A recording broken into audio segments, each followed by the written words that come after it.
سانحہ لیاری نے کئی ہستے بستے گھر اجاڑ دیے. منہدم عمارت کے ملبے سے ایک اور خاتون اور مرد کی لاش نکالی گئی. جہاں بحق افراد کی تعداد 16 ہو گئی. اب تک 9 افراد کو زندہ نکالا جا چکا ہے. ایک زخمی کی حالت تشویشناک. عمارت کا ملبہ ہٹانے کا 50% کام مکمل. بھاری مشینری اور ریسکیو ٹیمیں امدادی کارروائیوں میں مصروف. انتظامیہ کے مطابق مکمل ملبہ ہٹانے کے لیے مزید 12 سے 24 گھنٹے کا وقت لگ سکتا ہے. اطراف کی عمارتوں کو بھی خالی کرا لیا گیا. ملبے کے قریب جمع لوگوں کو ہٹانے کے لیے پولیس کا لاٹھی چارج. متاثرہ عمارت کے شہری اب بھی ملبے کے قریب موجود. اپنے پیاروں کے زندہ بچ جانے کی امیدیں برقرار.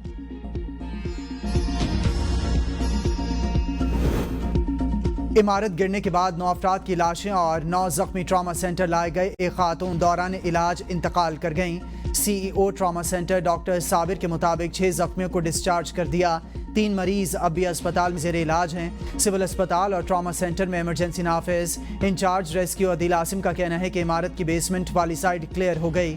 عمارت کے دوسرے حصے میں لوگ موجود ہیں. ایک لاش نکالنے کے 2 گھنٹے سے کوشش کر رہے ہیں. لاش مرد کی ہے جو بیم کے نیچے دبی ہوئی ہے. گرنے والی عمارت مخدوش عمارتوں میں شامل تھی. ایس بی سی اے نوٹس دے کر جان چھڑا لیتا ہے. مخدوش عمارتوں کے حوالے سے عملی اقدامات نہیں ہو رہے. اپوزیشن لیڈر سندھ اسمبلی علی خورشیدی صوبائی حکومت پر برس پڑے. کہا سندھ حکومت عوام کو سہولیات دینے کے لیے تیار نہیں. یہ لوگ صوبے کے تمام ادارے برباد کر چکے ہیں. 17 سالوں کا حساب دینے کو تیار نہیں. آنے والے دنوں میں ایسے مزید ناخوشگوار واقعات ہونے کا خدشہ ہے. خاندانوں سے اظہار ہمدردی.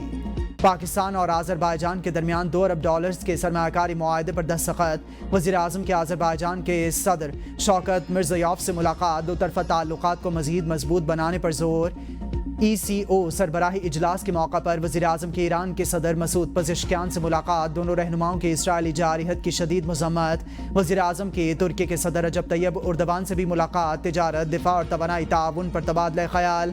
اعلیٰ سطح کے وفود کے تبادلوں پر اتفاق. وزیر اعظم کا خطے میں امن اور ترقی کے لیے ترکی سے مل کر کام کرنے کے عزم کا اظہار.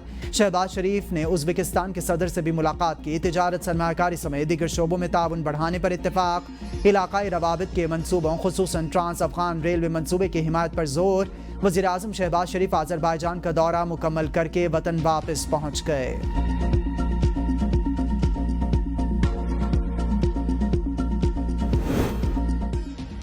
بھارت دہشت گردی کے ہر واقعے پر جنگ کو معمول بنانا چاہتا ہے. جنگی رویہ بھارت اور پاکستان دونوں کے مفاد میں نہیں. 2 ایٹمی طاقتوں کے درمیان جنگ کا خطرہ پہلے سے زیادہ ہو گیا. چیئرمین پیپلز پارٹی بلاول بھٹو زرداری کا غیر ملکی میڈیا کو انٹرویو.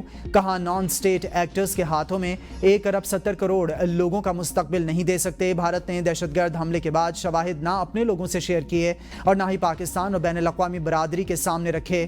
بھارت سے زیادہ دہشت گردی کے واقعات پاکستان میں ہوئے. اگر بھارت چاہتا ہے کہ دہشت گردی کے خلاف مزید کارروائیاں ہوں تو وہ پاکستان سے مذاکرات کرے تاکہ مسائل کا حل نکالا جا سکے. بھارت میں کوئی مسلمان اپنے حق کے لیے آواز اٹھاتا ہے تو اس کو دہشت گرد قرار دے دیا جاتا ہے. مقبوضہ کشمیر میں بھی کوئی کشمیری اپنے حق کے لیے آواز بلند کرے تو اس کو بھی دہشت گرد قرار دے دیا جاتا ہے. قائد اعظم محمد علی جناح سے لے کر اب تک پاکستان کا یہ موقف ہے کہ کشمیر پاکستان کا اٹوٹ حصہ ہے.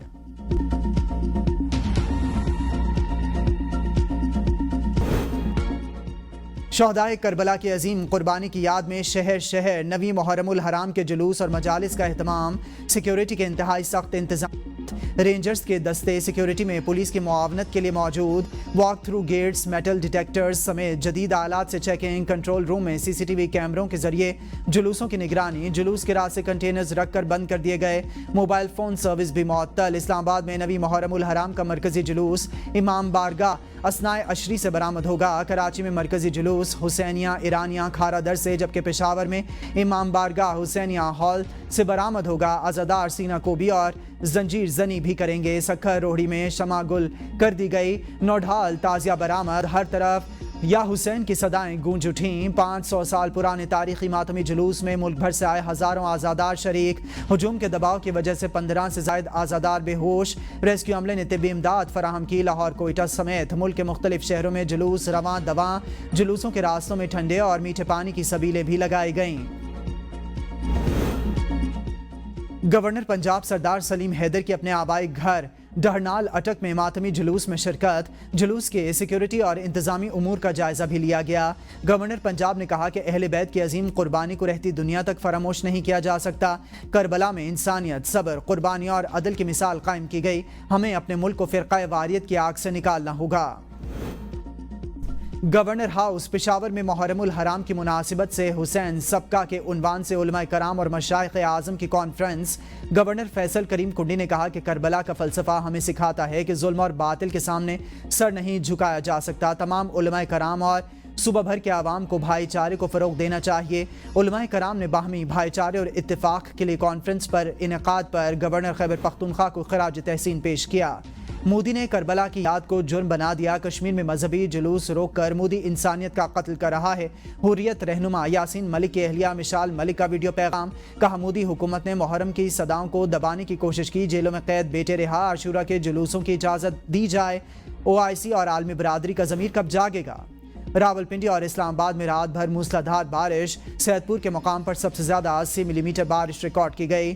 PDMA کی جانب سے بتایا گیا کہ 40 میٹر، شمس آباد میں 20 ملی میٹر اور پیر ودائی میں 15 ملی میٹر بارش ریکارڈ کی گئی۔ نالا لئی میں کٹاریاں کے مقام پر پانی کی سطح 11 فٹ جبکہ گوال منڈی پل پر 5 فٹ تک بلند ہو گئی۔ لکی مروت میں 6 سالہ بچہ دریائے کرم میں ڈوب گیا۔ لاش کی تلاش جاری۔ کراچی کے مختلف علاقوں میں بھی ہلکی بارش ہوئی۔ محکمہ موسمیات کے مطابق آج سے 10 جولائی تک پنجاب، خیبر پختونخوا، کشمیر، اسلام آباد، گلگت بلتستان اور پوٹوہار ریجن میں موسلادھار بارش کا امکان۔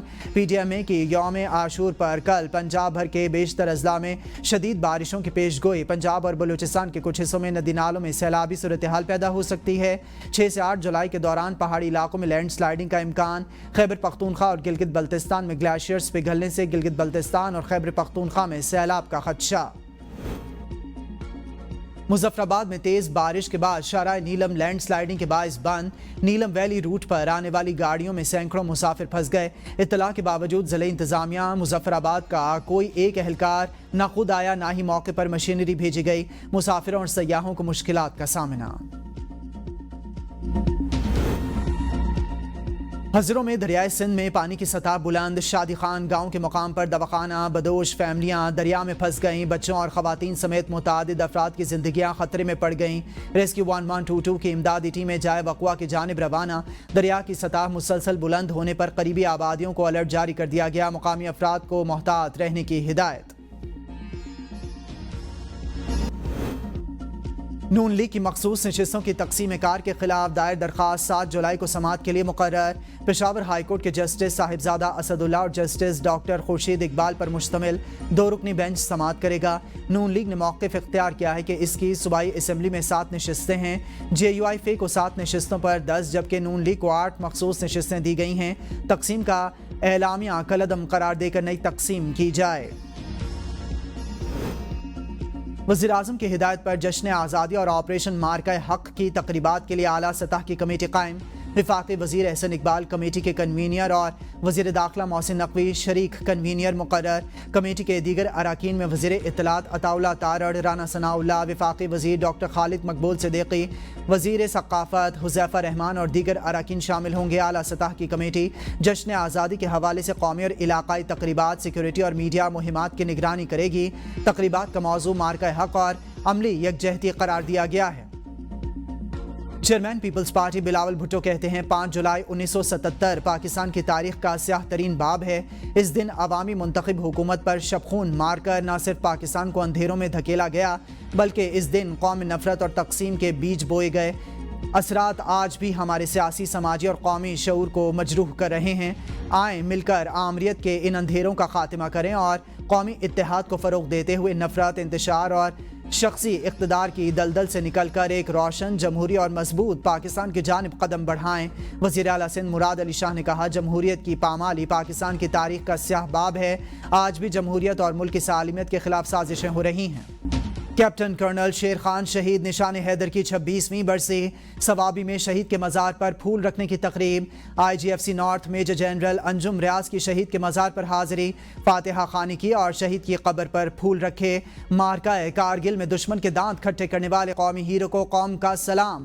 Field marshal, chairman joint chiefs of staff committee, air chief, naval chief اور افواج پاکستان کا شہید کو خراج عقیدت پیش۔ ISPR نے کہا کہ کرنل شیر خان شہید نے دشمن کے سامنے سیسا پلائی دیوار بن کر وطن کے دفاع کے لیے اپنی جان قربان کی۔ وہ افواج پاکستان اور پوری قوم کے لیے ہمیشہ ایک عظیم مثال اور تحریک کا ذریعہ رہیں گے۔ کیپٹن کرنل شیر خان کی قربانی آج بھی ہر پاکستانی کے دل میں زندہ ہے اور آنے والی نسلوں کے لیے مشعل راہ ہے۔ وزیر داخلہ محسن نقوی نے کہا کہ کیپٹن کرنل شیر خان کا جذبہ شہادت، بہادری اور شجاعت کی نئی تاریخ رقم کر گیا۔